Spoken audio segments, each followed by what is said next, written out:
Hi, my name is Rhionah Ssemakula. I am a mother.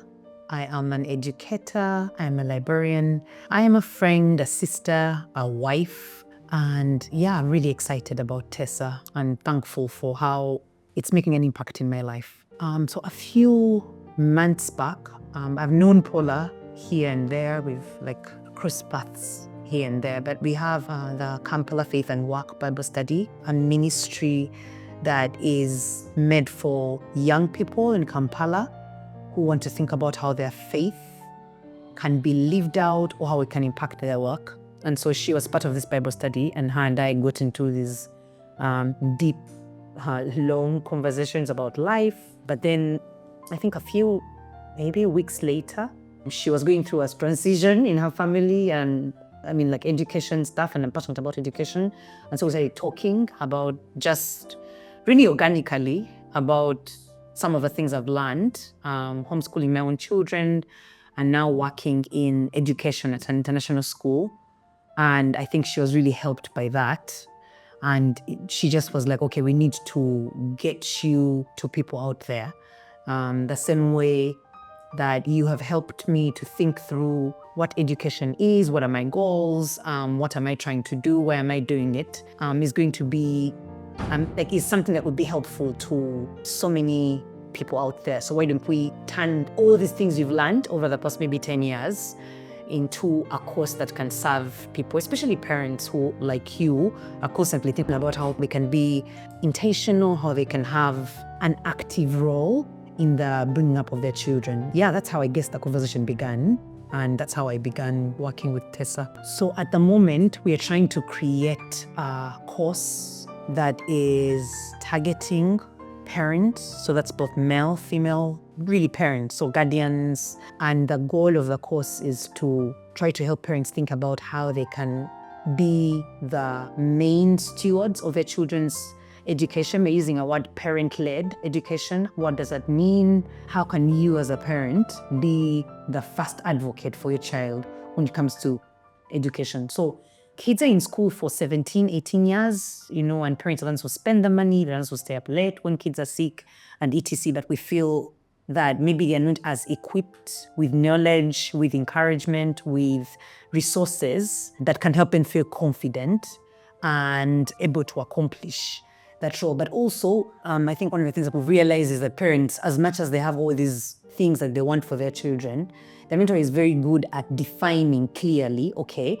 what is my goal for my kids? Like, what is the thing when I sleep at night that if my child is 30 years old, I'll be like, I am proud of the child that I have. Does that make sense? So we want to create a course in which I would help parents process those kinds of things. What is a child? Where do we get that knowledge from? How does a child learn? Is there an objective way that a child learns?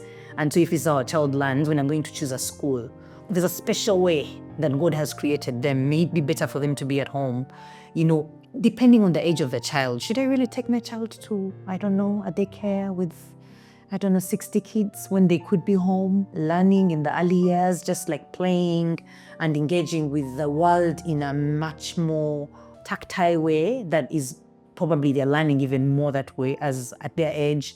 And then if my child is a maybe high school student, is homeschool the best thing for them? Maybe can I do a hybrid thing where I teach my child sometimes, but they go to school sometimes to gain some skills. So just helping parents think through, be intentional, become, which is what God has called them to be. You are your child's greatest advocate. And so to just leave the biggest chunk of their formative years to the school and let the school have their vision, let the school have their purposes for each child, I think is not the best way. So we want to help parents think through these questions, and once they have answers, to equip them with the tools that they need to be able to accomplish those goals that they have. So I think, I hope this isn't very sentimental, but I think in a sentimental way, sometimes it's okay to be sentimental. I think that because of how busy my life is, I have 3 children, 9 and under, and then we have a busy home. I work at a school. If any of you work at a school, you know how busy that is. I tend to put certain things off forever. So I think the biggest thing that Teesa has done for me is, one, remind me of my responsibility to use what God has given me, even no matter what season I am in life, to find creative ways to use what God has given me to impact others, because I was putting that off. So I think Paula's greatest gift is as a coach, because what she did is she kept noticing these patterns within our conversation and said, you know what, like education, like that mentoring of parents in education, that's your thing, which I had no idea about. I think I've had hints here and there, but she was very clear in terms of the language that she used, the things she pointed out that were helpful to her that I had said. And what that did, it was like a free coaching for me, just to encourage me, okay, this is what your niche is as Rhionah, and the unique thing that you would be bringing to the parenting space is in education. So just that, I hadn't even thought about that really, So I think, so I would say coaching, which is like mentorship and encouragement. Someone who encourages you, they point out these things that this is what you can do, and then they help you walk the journey and how can you turn that into something that can be helpful to other people. So that, and then ideation. I think Teesa has done a little ideation with me, just thinking through, okay, what should the course be called? And we've had these long conversations like at night where we're just talking about, okay, it could be called this, it could target this. So I think it's such a privilege, and I am so thankful to God for that someone was willing to sit with me and think through those ideas. Like, oh, okay, that's not very clear. What if we do this? What kinds of resources would people need? What age group are you thinking about? So ideation, mentorship, coaching, encouragement, and then of course now the platform. I think that's also a huge thing, just providing the platform where this course can be uploaded and, hopefully accessed by as many people as it will be meaningful to. Teesa's impact, I think, I would say two things. One is spotting, I don't know if that's the word for it, within our space here in Uganda, just to see people who have unique ideas, unique talents, things that would be meaningful to us, our people group here in Uganda, like spotting them and then giving them wings so that now they can fly and serve the communities where they are. I think that's a big thing that Teesa is doing.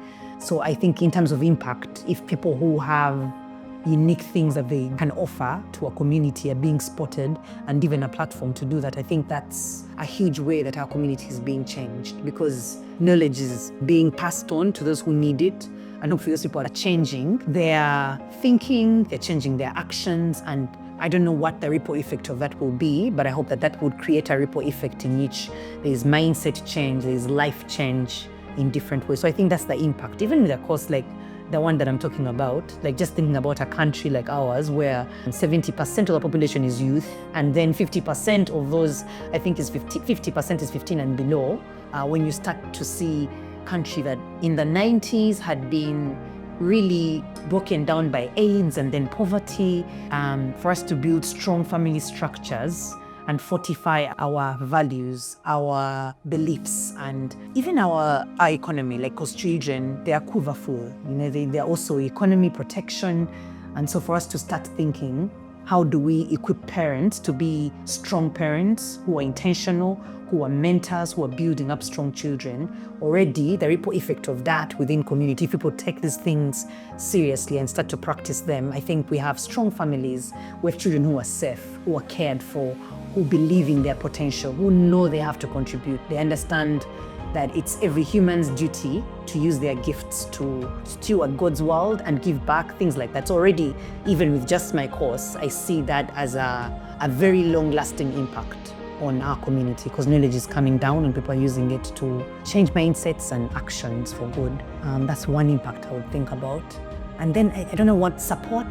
I think that we really underestimate in a busy world what it means to have someone, a mentor, like a coach who thinks through ideas with you, texts you and said, okay, how far have you gone with this? What more? Can we talk about this? Can we have a coffee? Where are you at in this? That kind of mentorship for people who are leaders in their spaces, I think is very important. In fact, I think it doesn't matter how talented someone is, if you don't have mentorship and coaching, it really can't work. We really need that person who is an experienced coach who encourages and lifts you up and points out things And I think Teesa, that's what they're good at. That's great impact within the community.